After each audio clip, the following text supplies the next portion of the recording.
Good morning, here's Kramer's Corner with a daily technical update on Thursday the 7th of December.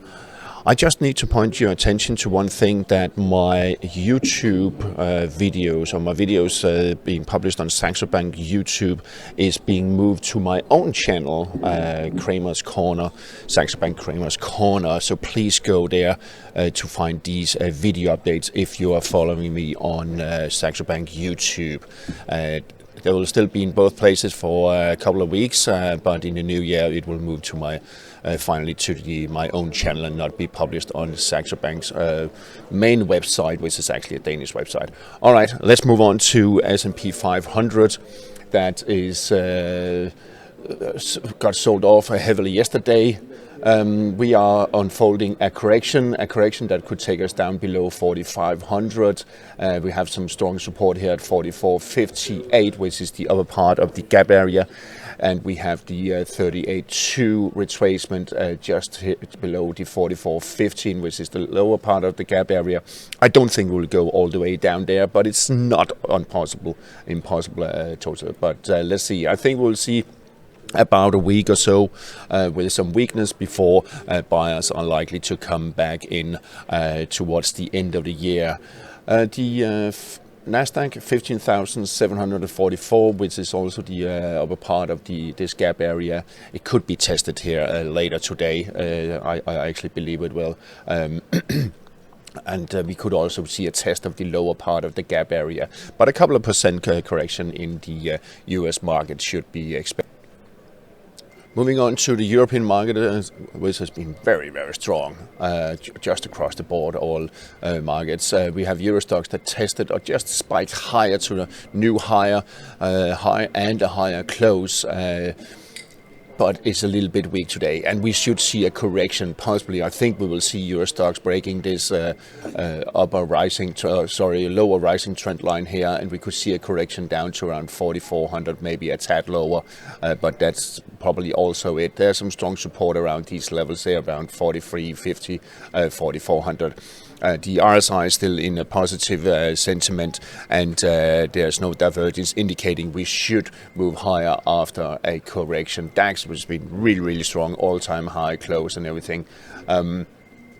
Very close to 16,750. Expect a correction. It's been, it's the highest reading. I look back several years to see where we could find a reading above 80 on the RSI, and I couldn't find it. We were been very close to a couple of times, but this is the highest RSI on daily we have seen in decades. So a correction is needed, but I also think we'll move higher after that correction.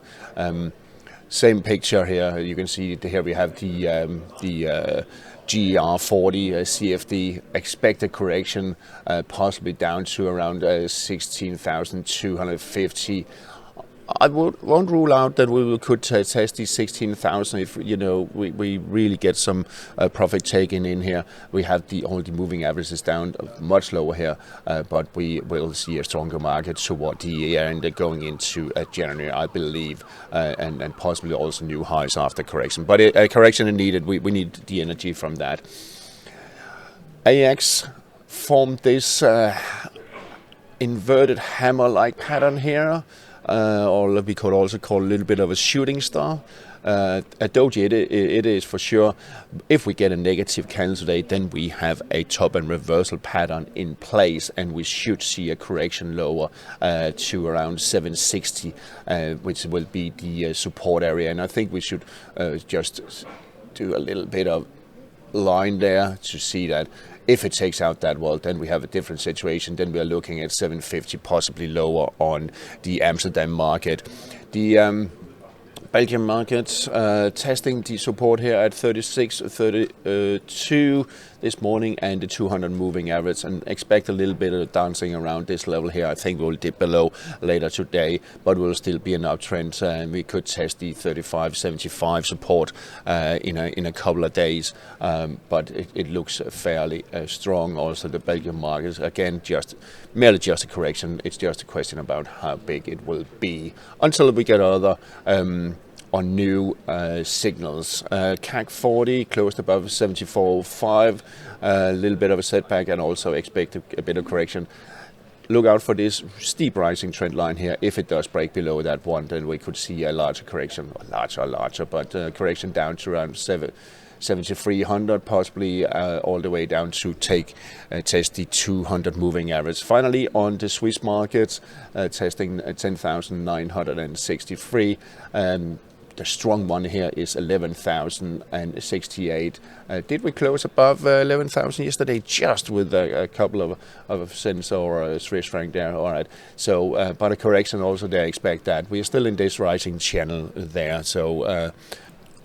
Moving on to the FX markets, euro dollar is testing support at 107.6062. We can also see here the RSI slightly turning around, and if it's bouncing from here and moving higher, well, I think that could be the correction, but give it a day or two.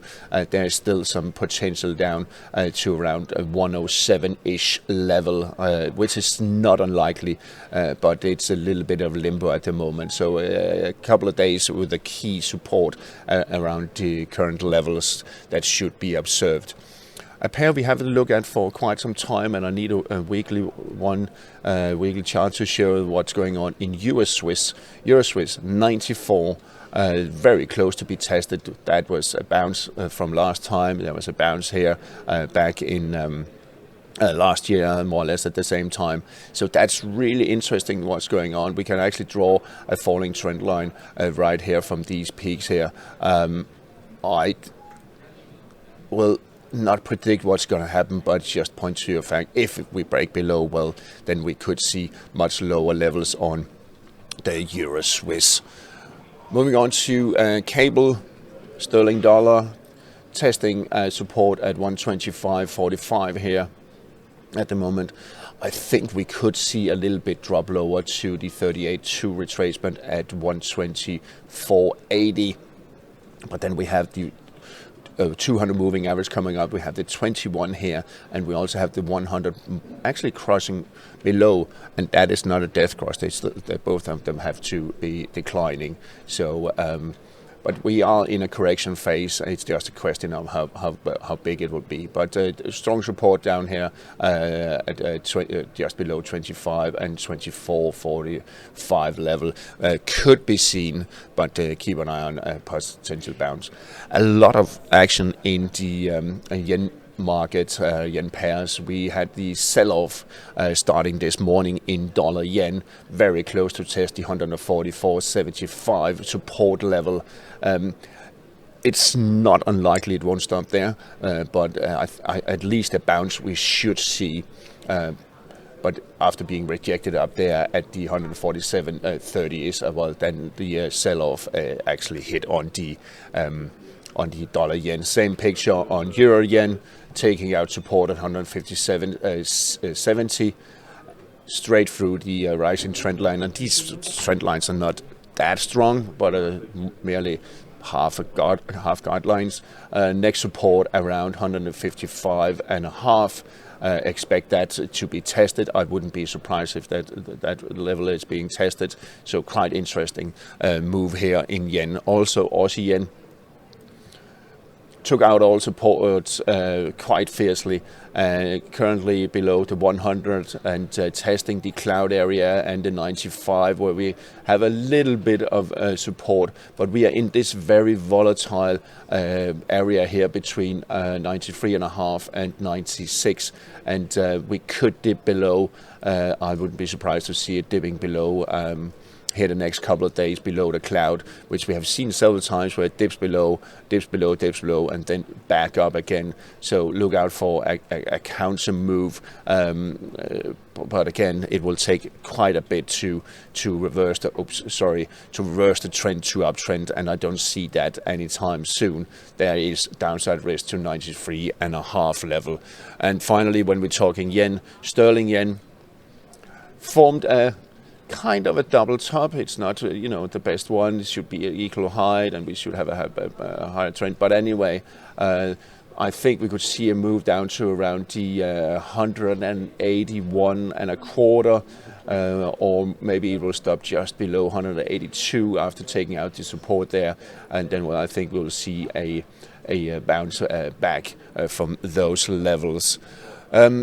Moving on to the dollar index, projected at the 38.2 retracements. If we see a break above yesterday's peak at 104.19, well, then the 104.40 is likely to be taken out, and a move up to 105.23 could be seen, where we also have the 55 moving average coming down. But I think we will see the dollar index resuming a downtrend. Not much news to say about gold today, other than it seems to be bouncing slowly from the 61.8 retracement and 2009 support here, and I think we'll see move up to 2057, possibly up to 2086, but 2057 we should see. Silver bouncing from 23.75 as we speak. Let's see where it ends today, but we have bullish RSI, positive RSI and sentiment, so we should see a move higher, and I think we could move higher. What we can do, we can also add a little bit of a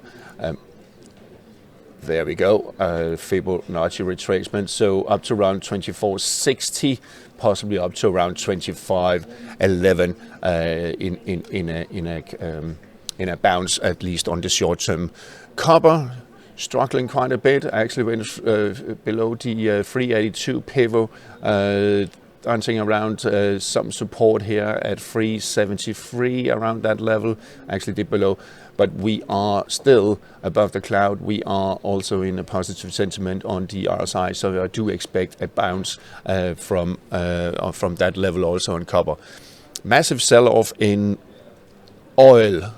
Here we have the WTI. It is now down here in the consolidation area, and I think we will move to test the previous lows here around $67 on the WTI. On the Brent crude oil, around 72, some strong supports on that one, and it's likely to be tested here on the short term. Finally, on the US 10-year yields, as usual, was lower yesterday, bouncing a little bit this morning, but there is a downside potential to 4.7, possibly a test of 4%, 4.5, where we also have 200 moving average coming up here, adding a little bit of support, and I think that then short term we will see a correction. And if we look at the actual future, just very quickly, we can also see here very close to the 200 moving average and resistance at 111.12. So expect a bit of correction, lower on the future and higher on the years. All right, that's all for me today. Also want to point your attention to my technical analysis webinar here at 1 o'clock my time. That's Copenhagen time, UTC +1, where I will go through the big markets from a technical point of view. That's it. Have a nice day and happy trading.